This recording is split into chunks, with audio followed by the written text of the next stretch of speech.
ఏమైందిరా? Oh my God, ఏంట్రా ఇలా అయింది? ఇంకా చాలా మందిని మీట్ చేయాలి.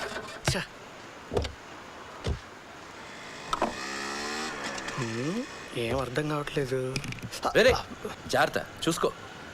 దగ్గరలో ఎక్కడ కార్ గ్యారేజ్ కూడా కనబడట్లేదే. అక్కడేదో బైక్ షెడ్ ఉన్నట్టుగా ఉంది. ఏ బాబు, నేనేనయ్యా, ఇట్రా.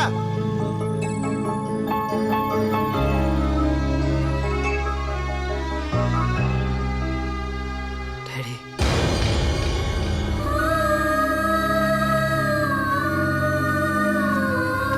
ఏమయ్యా, బైకులేనా లేకపోతే కార్లు కూడా బాగు చేస్తావా? అన్నీ చేస్తానండి. మరి సరే చూడు ఏమైందో.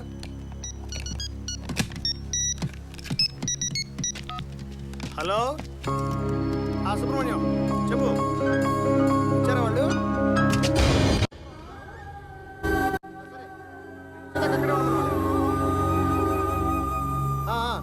సార్ టూల్ కిట్ ఉందా? ఒక్క నిమిషం, డిక్కీలో ఉందమ్మా టూల్ కిట్. సరే, ఆ విషయం ఏమైంది? సుమపే ఓకే, సాయంత్రం వస్తా అని చెప్పాను కదా. లేదు లేదు,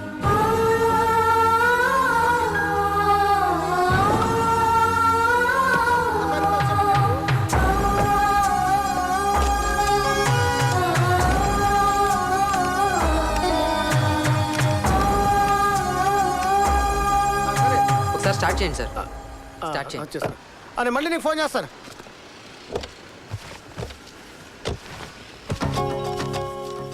ఓ, ఈ మెకానిక్ ఎవడో చాలా మంచి మెకానిక్ లా ఉన్నాడు రా.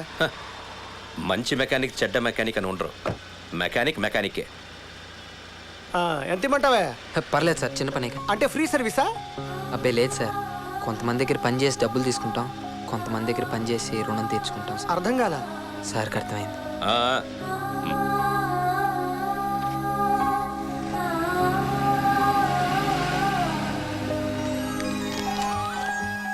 ఇదేంట్రా మళ్ళీ సీట్లు తీసుకొచ్చావు? మన కార్పొరేటర్ కనిపెట్టినట్టు మన కనిపెట్టావా?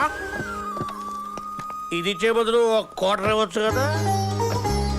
రేయ్, అదిగోరా కొత్త పెళ్లి కూతురు వచ్చింది. అయితే అదిరా మ్యాటర్, మన సుమకి పెళ్లి కూతురింది అనమాట. కొత్త పెళ్లి కూతురా చాలే పొండ్రా. మా బావగారు ఎవరో తెలుసా? The great cricketer Kiran. కిరణా? అయితే ఎంచక్కా మనం మ్యాచ్ ఫిక్సింగ్ చేసుకోవచ్చు. ఏంటదినా, మీరందరూ నన్ను పెళ్లికి పిలవడానికి వచ్చారా? పిలుపులకు వెళుతుంటే సుమ నిన్ను చూడాలంటేను. వెడ్డింగ్ కార్డ్స్ మీద పేర్లు రాసేటప్పుడు ముందు నీ పేరు రాయమని చెప్పాం, కానీ మామయ్య గారు. షడా, ఐడియట్ పేరు ఇంట్లో వినిపించకూడదని ఎన్నిసార్లు చెప్పాను మీకు? ఫోన్లే కదా అని పెళ్లికి పిలిస్తే మళ్ళీ వచ్చి ఇంట్లో తెచ్చేస్తాడా రాస్కెల్ అని అన్నారు కదా. మరి ఆయనే స్వయంగా వచ్చి నన్ను పెళ్లికి పిలుద్దాం అనుకున్నప్పుడు మీ చేత కార్డులు ఎందుకు రాయిస్తారు వదినా? అవును వదినా, పొద్దున్న నేను ఏదో పని చేసుకుంటున్నాను, చూస్తే కారు చాగింది, చూస్తే నాన్నగారు. చాలా రోజుల తర్వాత చూస్తాను కదా, ఒళ్ళంతా పరిగెత్తుకుంటే వాటేసుకుందాం అనుకున్నా వదినా. బట్టలేమో మాసిపోయి ఉన్నాయి, భయం వేసింది. ఆయన ఏంట్రా అక్కడే అయిపోయావు, ఎన్నాళ్ళైందిరా నేను చూసి అని ఒక్కసారి వాటేసుకున్నారు వదినా. తట్టుకోలేకపోయాను వదినా. ఇదిగో ఇదంతా తడుపుతూ ఏంట్రా చిక్కిపోయా అన్నారు వదినా. అంతే.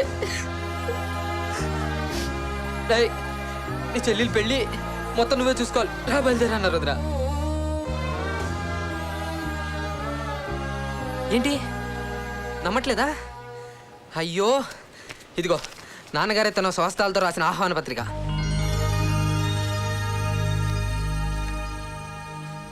అవునరా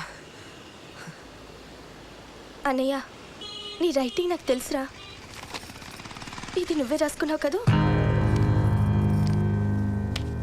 ఓ, రైటింగ్లో దొరికిపోయాను రా.